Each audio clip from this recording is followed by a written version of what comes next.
Welcome to A Celtic State of Mind. I'm Paul John Dykes. I will be joined by Laura Bradburn very shortly to discuss the first half at Fir Park. Celtic do lead by a goal to nil. Laura, at this moment in time, because of the other results, we are sitting fourth in the table. We've leapfrogged our opponents today, as well as Hibernian, who are being defeated at this moment in time by Dundee United by 1-0. What do you make of that first half performance by Celtic? I thought it was a bit of a strange one, to be honest. The first 15 minutes, we really looked like we were struggling to get chances. Kyogo was struggling to get into the game. Abada's delivery, to be honest, throughout the first half has been poor. But the positives from the first half for me were, for all that we said about Turnbull and Rogic, they seem to be finding a way to work together, whether it's one of them driving forward and one of them staying behind or not. It's one of the positives for me. The other positive being that we seem to have limited the chances that Motherwell have had. So a better end to the first half than start. But yeah, happy to be in 1-0 up regardless. Absolutely. We will continue to try and get as many of your comments up and discussed as possible. The first one that came in actually was from Clem1960, who is a Celtic fan in Finland. Welcome to the show. Well, it's always great to find out where you're from. This is at this point, Laura, that people tell us they're from Timbuktu when they're actually living in Paisley or something like that. Paying for a service that has got constantly worse over the 11 years I've been paying it. Absolute garbage. I'm not bringing that up to have a dig at the service. I just think that we need to reinforce that message, Laura, that there needs to be a Celtic membership scheme for our fans far and wide all across the globe. Part of that scheme would be the actual content that we produce on match day. In the meantime, please continue to tune into ACSOM before, during and after the games, because we're here for every single match day. It's a great point you make there about Abada. I think that, yes, he is only 20. At what point do we stop referring to his age? But he's been over the piece fairly inconsistent, Laura. When he's good, he's dead good, but he has been a wee bit inconsistent, isn't he? It has been. Like, I was watching the game with my dad and we made a bit of a joke that he put in another poor cross and the Motherwell manager got his notebook out and we were imagining that he was probably writing keep it down Celtic's right hand side and we won't have a problem. He's certainly been taking players on and beating players, and that you love to see that, but the standard, the delivery has been poor. He's constantly overhitting it beyond both Furuhashi and Jota at times. And yet Ralston, when he's put deliveries in, has kept it much lower and it's seemed to be more effective. So there are always positive to his games that I love. I love how positive he is as a player. I love how he's willing to take people on. And to be fair, given that his delivery's not been great, he's still not been afraid to ask for the ball. He's never hid throughout. But yeah, if we're going to have a chance of scoring more goals in this game, his delivery's got to improve.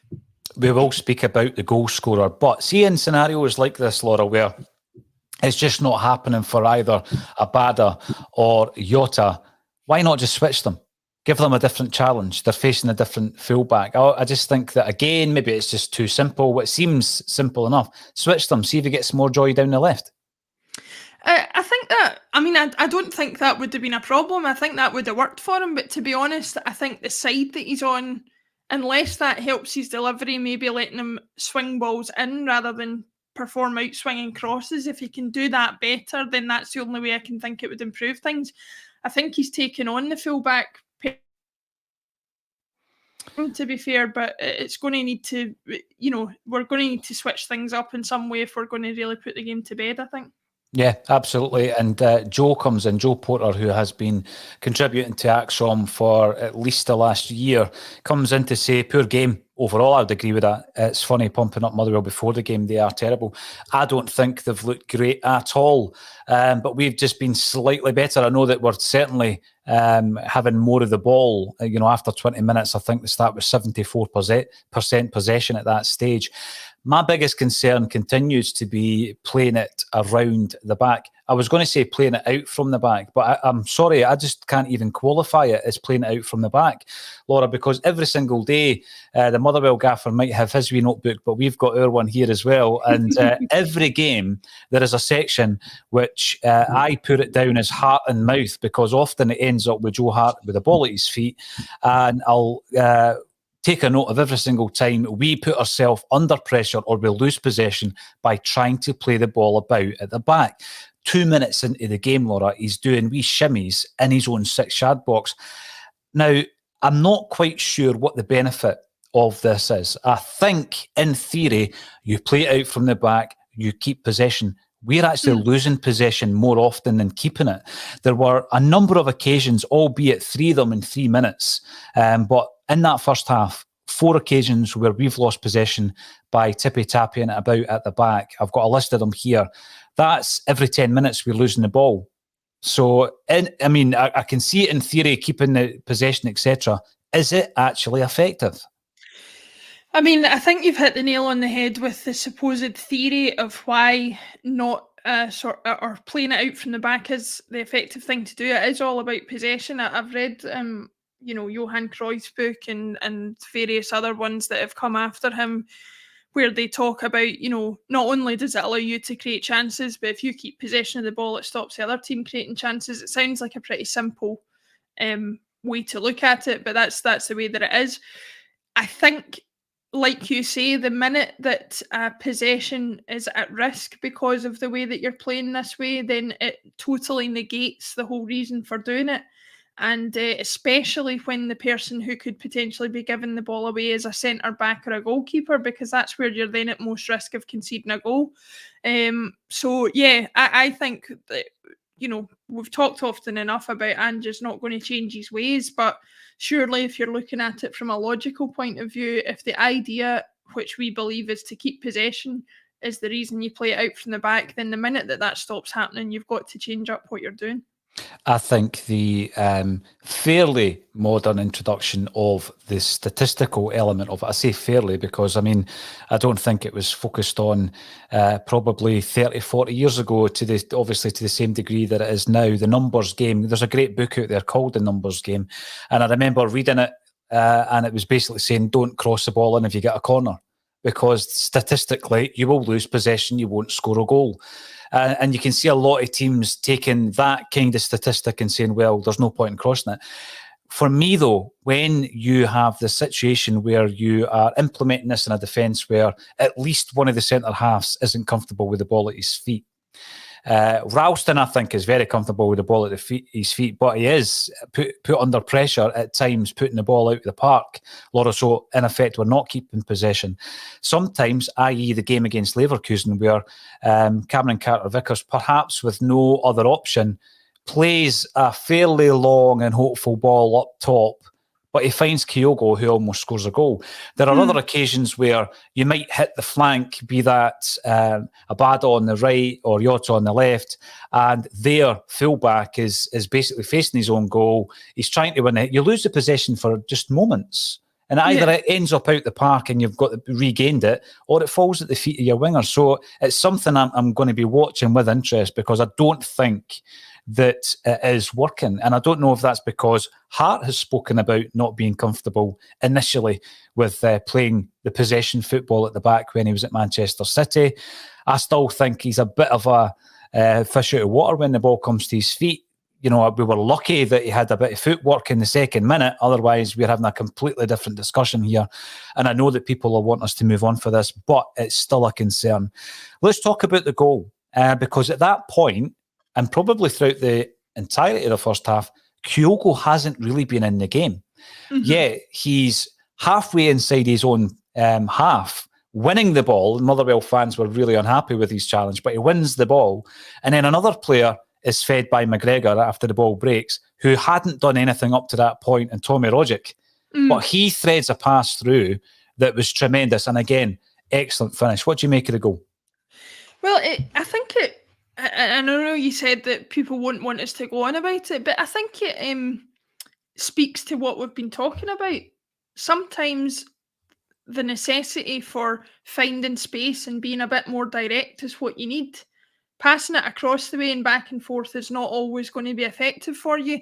If Motherwell's team are forward, as they were for that goal, and you can be a bit more direct about your passing and get the ball up the other end of the park quickly, as we did with the goal, then that gives you your best opportunity to score the goal.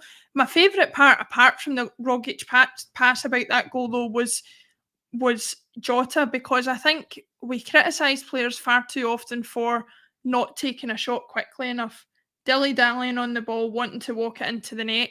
And although he didn't take it exactly first time because it was physically impossible to do so, he got the ball to where he needed to shoot and he shot straight away, caught the goalkeeper almost unawares. He wasn't able to decide what direction he was going to go in, whether he was going to go across him, whether he was going to come near post. And because he did it so quickly, he didn't give the goalkeeper the opportunity to even fully comprehend where that was going. And I think that was the main reason that he scored. Obviously, you've got to get it on target, but the speed of thought and the speed with which he got the ball under control and shot were the main reasons that it went in. And it was just a fantastic finish as well. Oh, brilliant finish. I mean, there are some comments coming through saying, why all the negativity? We're winning the game. 100%. Listen, if we win this game 1-0 at the end of the match, in the post-match, I'll be delighted. I don't want to turn into a long ball team, Laura. I just think that needs to be tempered. It needs to be managed better.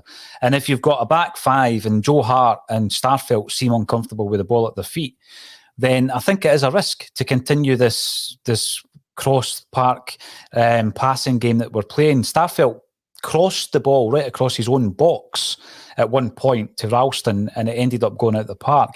It's dangerous, and you'll end up coming a cropper, particularly against better opposition than Motherwell. We have had the lion's share of possession. There's a battle going on between Cameron Carter-Vickers and Tony Watt. Watt is a far more physical player than I remember him in a Celtic jersey, Laura. But I'm looking at Carter-Vickers, and he's the real deal. He's the centre-half that we've been crying out for, and he's comfortable with the ball at his feet. Yeah, he's. I think there's, we talk about statistics, and although there are some people who are not massive proponents of it, I do like looking at statistics, but sometimes you can't put a value on how a player makes you feel when they're on the park. And Cameron Carter-Vickers makes you feel secure, makes you feel safe with him at the back. You never see the ball coming to him or see a player about to take him on and think, I don't know if he's going to handle this. He definitely appears to be able to stand up physically to things, but also, like you say, has the technical ability to pick passes out, to make good tackles. He's as much of an all-round footballer, I think, as a defender and a centre-back can be. And I think he's exactly what we've been looking for. A partnership between him and Julian is something that really excites me. Starfelt, again, has played his part today in limiting what Motherwell have done. But I think, like you said before the game started, he's a mere placeholder until Julian's back in the team. Yeah, I mean, there's a few comments coming in about David Turnbull as well. We spoke about him and the fact that both he and Rogic were included in the starting lineup, Laura.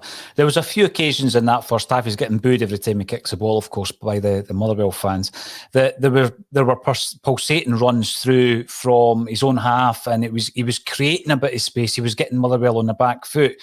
But he hasn't really imposed himself on that first half, has he? I mean, looking at a few of the performers in the first half, would you, and I don't expect changes at half time, it's very rare that we see that, would you be looking to mix this up in the second half?